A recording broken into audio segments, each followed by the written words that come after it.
let's begin with Saturn mythology. Now, Saturn or Saturnus, who was the Roman god in Roman mythology, basically equivalent to the Greek Chronos, where they basically got him from. Now, we're talking about 5th century BCE, right? So we had the Temple of Saturn built in Rome around 497 BCE. So this was something that they wasn't just, messing around with. This was something serious for them to build the kind of monuments they built to Saturn and everything that surrounds Saturn mythology. These people were serious about Saturn. So now you also had a festival in Rome called Saturnalia. Now Saturnalia was basically a festival that started December 17th to December 23rd. And they basically made a sacrifice to the temple of Saturn. They exchanged gifts. They basically partied.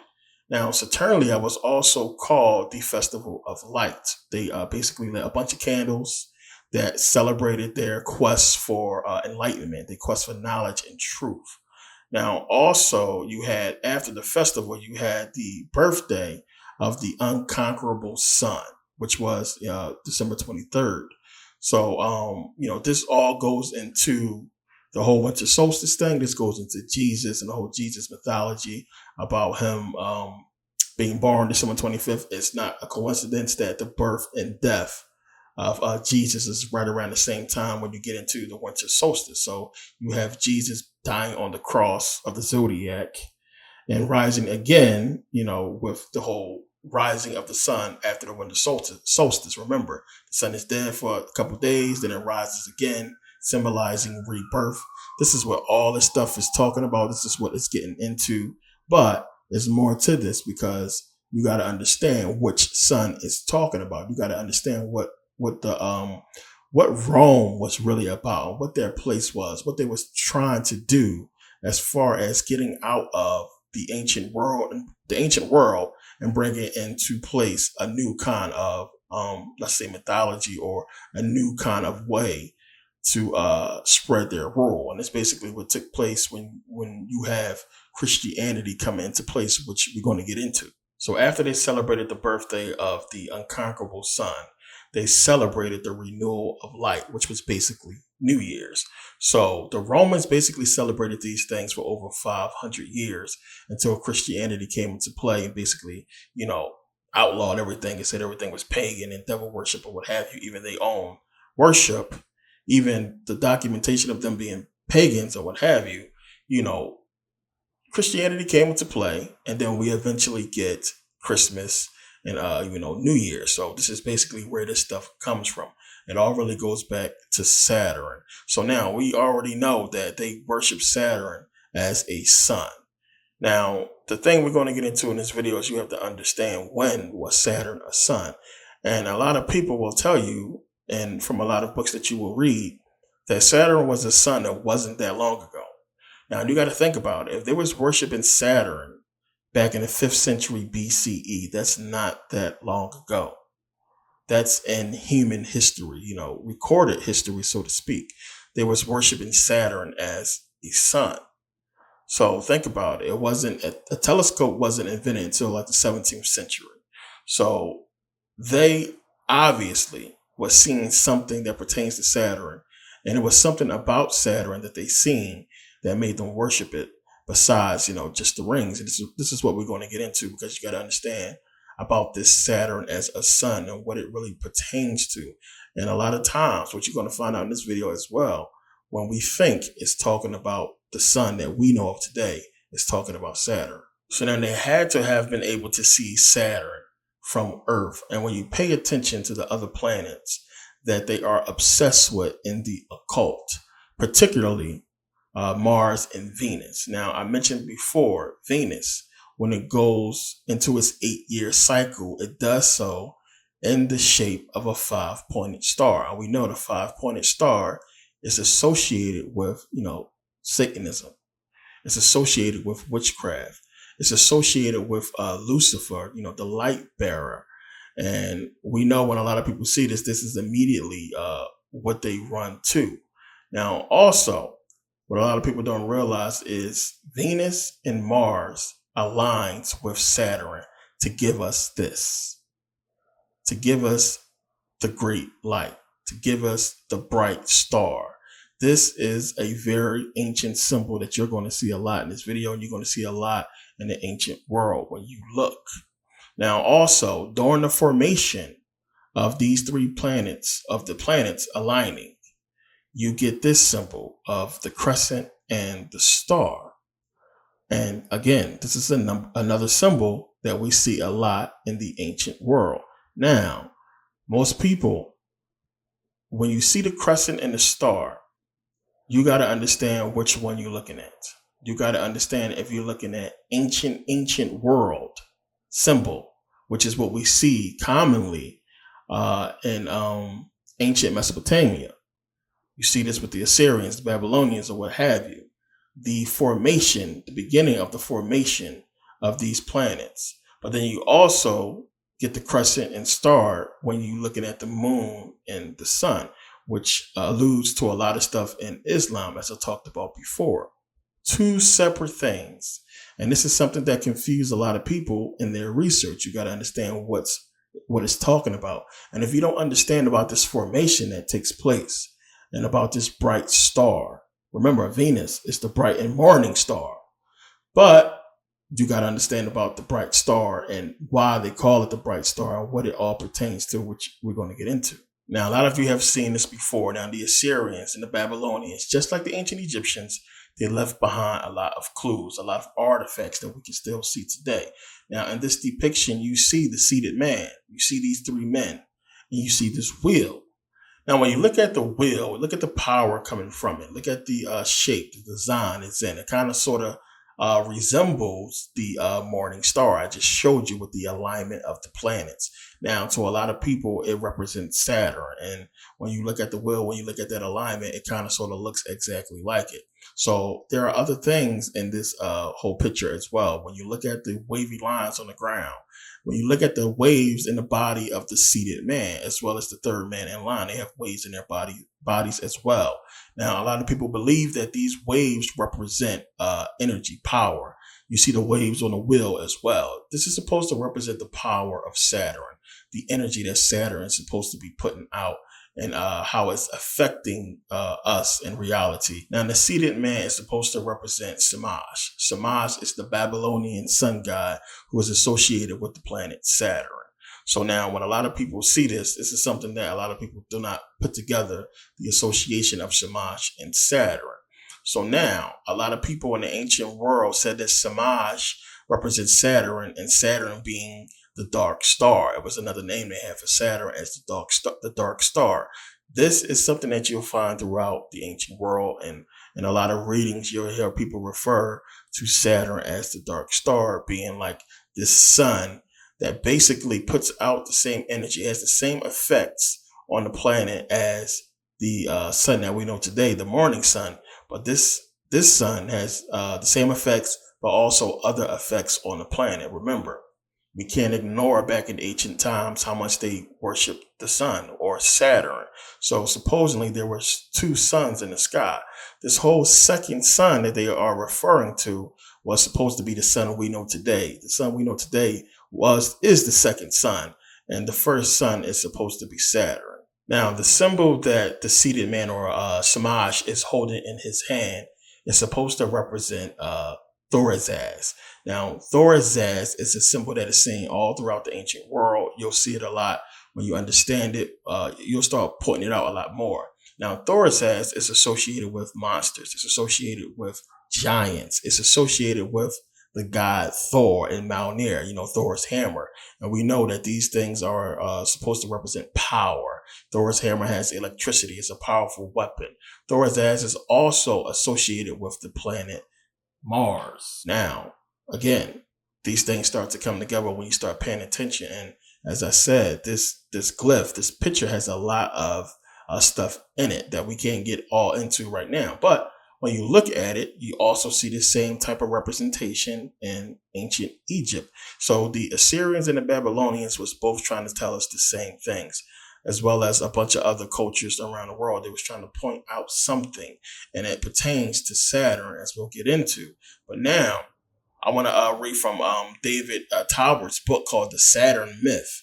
And I want you to understand, like, a lot of people got into this stuff. A lot of people really talk about this kind of information. And as you can see, he wanted to give us that symbol, as you can see clearly on the front page. And again, this is a really, really ancient symbol. So it's saying here, anyone attempting to trace the Saturn legend must reckon with the primordial god figure whom ancient races celebrated as the Great Father, and who is said to have first organized the heavens and founded the antediluvian kingdom. Antediluvian basically means a kingdom without the religious control that we basically see today. The antediluvian kingdom of peace and plenty, the Golden Age. While few of us today can locate Saturn in the starry sphere, the earliest astral religions insist that the planet god was once the all-powerful ruler of heaven, but paradoxically, they also declared that he resided on earth as a great king. He was also the father both of gods and men. This dual character of the Great Father has been the subject of a centuries-long but unresolved debate. Was he a living ancestor, subsequently exaggerated into a cosmic divinity, or was he originally a celestial god whom later myths reduced to human proportions? The overwhelming preoccupation of ancient ritual is with an ancient great god. The myths say that the god emerged alone from the cosmic sea as the preeminent power in the heavens. Out of watery chaos, remember the waters of noon, he produced a new order. The ancients worshipped him as the creator and the supreme lord of the cosmos. This solitary god, according to the legend, founded a kingdom of unparalleled splendor. He was the divine ancestor of all earthly rulers. His kingdom, the prototype of the just and prosperous realm. Throughout his reign, an unending spring prevailed. The land produced freely, and men knew neither labor nor war. In the god king's towering form, means giant, ancients perceive the heaven man, a primordial giant whose body was the newly organized cosmos. The legends often present the figure as the first man or primordial man, whose history personified the struggle of good and evil. Whether emphasized the Great Father's character as creator, first king, or heaven man, widespread traditions proclaim him to be the planet Saturn. In investigating the traits of the archaic god, we must give greatest way to the oldest astral religions, those which are closest to the original experience. The best material coming from ancient Egypt and Mesopotamia provides a remarkably coherent picture of the god and enables one to see the development and the distortions of the idea among later peoples. The ancients conceived Saturn as the visible intelligence bringing forth the cosmos as his own body and regulating its revolutions. Thus was the planet denominated the heaven man, a being eventually recalled as the prototype of the human race, the first ancestor. When Saturn departed the world, the Golden Age catastrophically ended. This is the universal tale of the dying god, the overthrown first king or fallen first man. Whether betrayed by a dark force or chastised for having committed the forbidden sin or inflicted with old age. Notice this has to do with war and time and a wariness of mankind. The result is the same. A corruption of nature, which we are seeing today, and a progressive worsening of the human condition, which we have seen. The story is the first, and one could almost say only theme of tragedy and drama in antiquity. Saturn's golden age came to a sudden and catastrophic end, either caused by or accompanied by the fall of the great god. Now, when you read that, when you start getting into talks like this about Saturn, talking about the ancient mythologies and fables, Saturn, when it's talking about this great man, it's talking about Saturn. Understand, it's God that he's talking about, this king that he's talking about. He is metaphorically talking about Saturn. It's a parable in that too. You got to understand that these people, as I said, they can't give it straight to you. They're giving it to you in parable. So what he's talking about, David Talbert, he's talking about Saturn being this man. But again, it's a parable within that as well.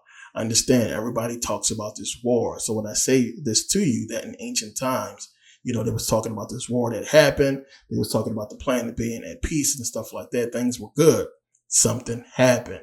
And a lot of people trying to wrap their head around what that was. So again, you had a planet of peace. Everything was fine. Everything was good. Then something happened. And a lot of it is alluding to Saturn falling from a sun, from a star, into basically what it is. And because of that, that brought about the destruction of the planet and the worsening, as he said, of people.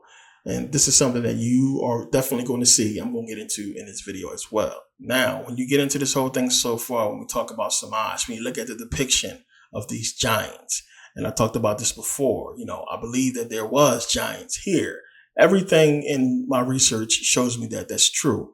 With all of the claims from people who actually work for the Smithsonian, who says that they threw bones in the oceans, they've been hiding giant bones for decades. They are really, who are you going to call when you find these bones? Just think about it. If you found the bones of a giant, you call the authorities or you call whoever that will come and basically cover up the situation. Now, you got to understand, even if it happened today, they have the power to make sure that no pictures get out. You would have to find it yourself, take the pictures, hide the pictures. And if you did post them, hope that a lot of people download them, because they have the capability today to delete them all, to get it from off the internet. So you got to understand that Smithsonian basically was going around covering up these bones and covering up people finding these giant skeletons or what have you. A lot of the pictures that we see today, I don't believe it's real, but some of them possibly could be. But, we know it's a cover up. But again, I talked about this before. So many ancient civilizations talking about giants and giants coming down to Earth. So if they talking about giants coming down to Earth, then this means that, they was there to see it, meaning that men was already here when these giants was coming down. So the Bible talks about the sons of God coming into the daughters of men. Now, a lot of us believe that these giants coming down was from Saturn.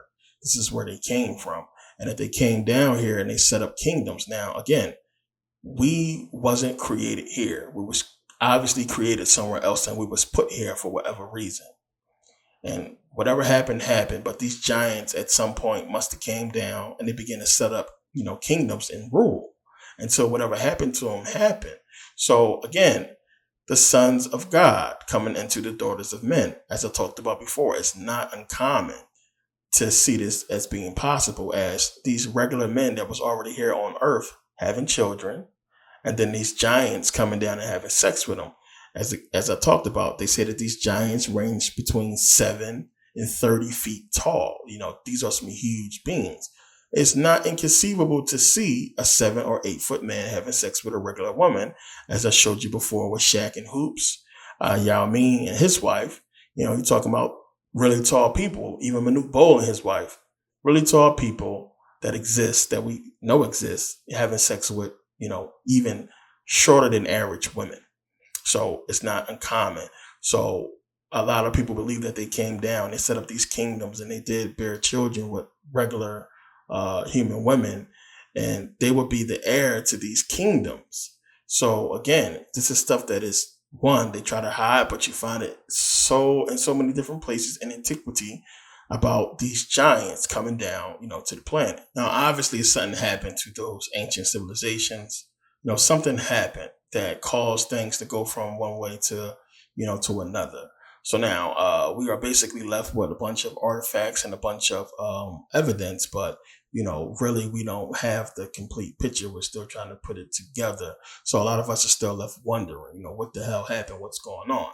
Now, I talked about Ptah, talked about Atum, in the whole ancient Egyptian creation story. So now when you go back and you look at what the ancients was talking about, they clearly understood that something, from space created Earth, created us. Now, the thing is, what the evidence is alluding to is that this has a lot to do with Saturn, that Saturn somehow has a lot to do with our creation. So when you go back and you start looking at the early depictions of God and of the sun, you see these, you see this and this. Now, we had it all wrong. They had it all wrong when they first found these symbols. A lot of people saw these symbols and remember they called it the sun symbol. Remember with the hole. And you look at the other symbol and it was supposed to represent the zodiac. But these are really ancient symbols. Really ancient. And what they represent is this. And they basically represent the aligning of the planets with Saturn. Now, when you look at that, it makes a lot more sense. One, when you look at the sun we have today, you're trying to figure out what is that dot in the middle? What is that hole there? Now, when you apply the whole image of the alignment of the planets, this symbol makes more sense. And then when you couple that with the star, with the whole light that it produces, the other symbol makes sense as well. Now, one of the other things this symbol with the crosshairs represent is basically the 4 phases of solar configuration. The 4 phases of solar configuration. And these configurations basically is when the alignment is taking place. And when it's basically coming from out of alignment, you will get these solar configurations. Now, understand, we're talking about stuff that we see with the Assyrians, the whole, ancient Mesopotamia. Now, when you look over the Arabian desert, you see this symbol. They still have it down there. Take a look. You see the symbol of this solar configuration. And when you see those carvings, when you see those drawings in the ground, this whole alignment that's talking about this solar alignment, it's something that was documented that you can't overlook. So again, when we start looking into this thing, it's a lot more to Saturn than meets the eye. So now, even when you look at the crescent and star, when you look at this solar configuration that gives us the crescent and star, it makes more sense that it pertains to Saturn and not with the moon and our sun, the sun that we know today.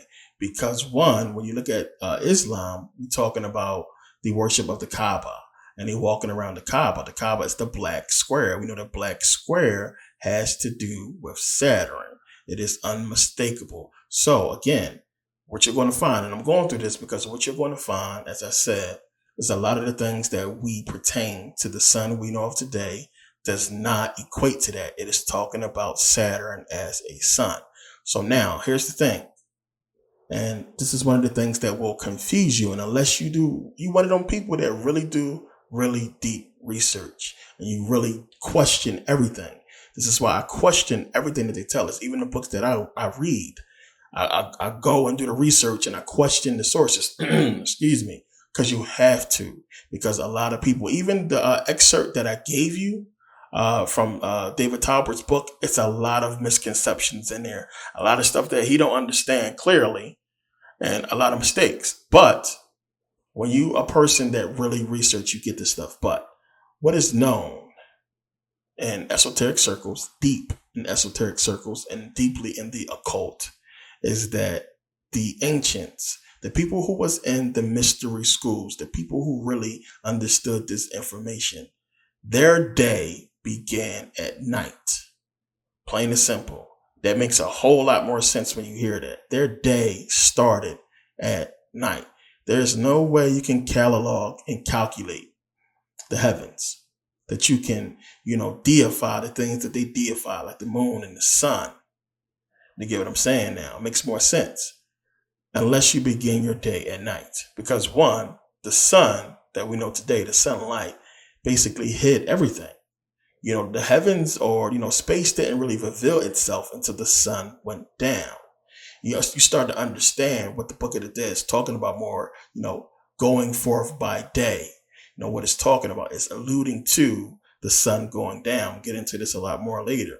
But Everything basically started to take place when the sun went down and then Saturn was visible. But, it doesn't take away from any of the mythologies, or you can completely understand why the sun that we see in the sky today could be deified.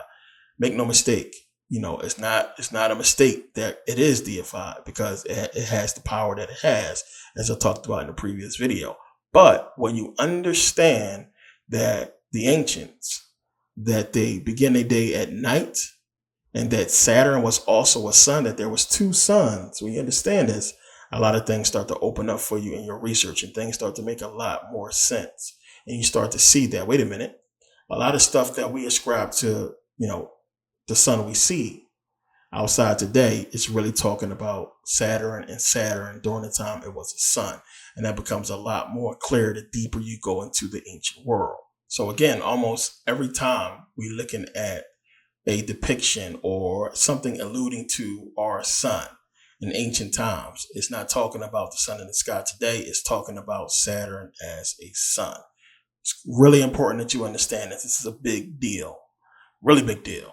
So now when you go back and you look, remember, you have in Judaism, and Judaism is basically the worship of Greek mythology, which is the worship of, basically stealing from Egyptian mythology. But again, when you break down Greek mythology, it's getting into the worship of Kronos, Saturn, still dealing with Saturn. Remember, the Jews, it all goes back to Greek.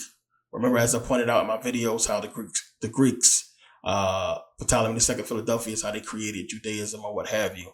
Remember, the Old Testament, everything, all parallels from Greek mythology, which deals with Kronos and the worship of Saturn. This is why the Jews have the black square, the black square you see on their head. I know you've seen that before. So you see why the Jews worship on Saturday or Saturn Day. Even when you look at the ancient Phoenicians, they worship El. El represents Saturn. So we have the Greeks worshiping Kronos, Saturn, dealing with, Judaism, the worship of Greek mythology, which goes back to Saturn. Same thing with ancient Phoenician, Saturn. When you look at Rome, they have the worship of Saturnus, which is, again, Saturn. So we find it everywhere in the ancient world. And, we see it in Rome predominantly, leading up to the creation of Christianity and the coming of the sun, the worship of the sun, or Jesus Christ, which basically corresponds with the fallen Saturn or the fallen Satan, the day star or the falling star or what have you. It's just what all this stuff is talking about. It all alludes to Saturn. It's all talking about Saturn and Saturn as a sun. No coincidence. You have Jesus representing the sun that we see today. But when you really get into it, you can also put Jesus as being Saturn when you really look at different aspects and you look at what Jesus is associated with. We know Satan is Saturn. So you have, the sun we know of today, Jesus, and you have Saturn. You have connection. There's a lot more to that, but I want to go back. Let's go back to Atum Ra or Atum Re, however you want to pronounce it. And let's look at, this whole thing with the sun. We know that Ra is the eye, the eye of Ra. We know that Ra represents the sun. So the whole thing is, does the sun today, the sun that we have anything to do with an eye? No. So when a lot of people look at Ra as being the sun or Jesus, Horus being the sun, or Horus and Jesus being the same, they are confused. Now, it's not a problem that a lot of people get confused by this. A lot of people make this connection because it's just common sense to put it as the sun we know of today. But when you understand that it's talking about Saturn as a sun, it makes a lot more sense. Does Saturn have an eye? Yes, Saturn has an eye. So we know about Saturn being, having a storm. We know how Saturn with the shape, how it looks like an eye looking down. When you look at the formation of Saturn, when it's starting to formate or come into formation with the planet Mars and with Venus, Again, when you see the crescent shape, the crescent in the star, then look at Lord of the Rings. Let's look at Sauron. Remember, the eye of Sauron represents that shape. You see it as a burning eye, representing Saturn as a sun.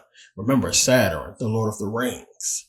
And this is where the stuff is going to. So we can see clearly that the eye is representing Saturn. And this is what it's trying to tell you. It's trying to tell you that it's representing the eye, that it's talking about Saturn and not the sun we know of today. A lot of people won't make that connection. And a lot of us, I remember when I first, start getting into this information, the same thing.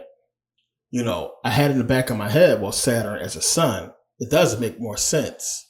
But it's really hard to go there with Saturn as the sun. But it all makes more sense than the sun we know of today being this eye. So when the ancients looked up at Saturn before the formation, they saw this. They saw Saturn as the eye. They seen Venus. They seen Mars.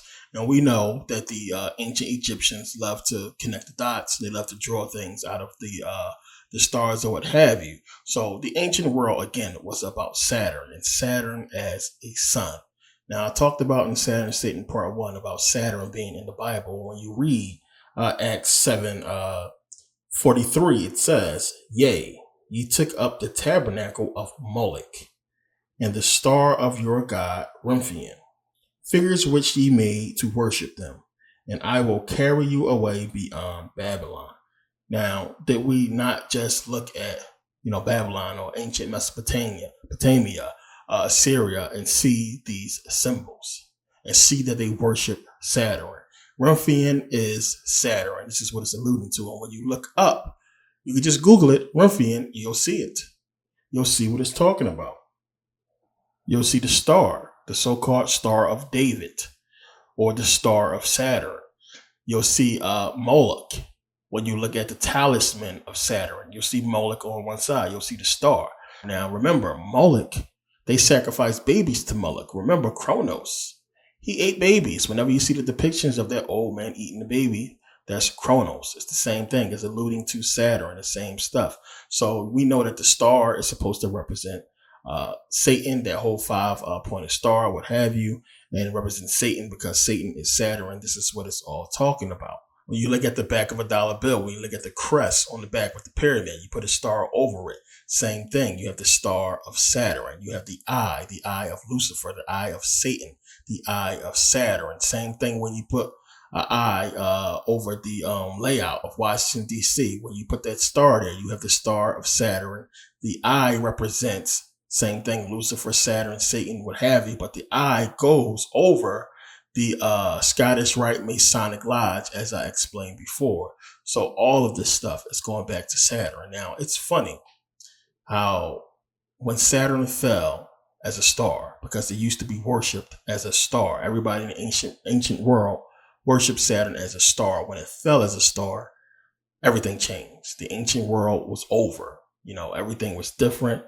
And you have basically African people being conquered. The people who was in power was overthrown, was taken over when Saturn fell as a star. That's something really important to think about. So as Black people, we got to look at the fall of Saturn as a sun and look at how Christianity came into play, how modern day religion came into play, and the fall of our, rulership came into play after Saturn fell. There's something you really got to think about. Saturn was called the black sun, the black star.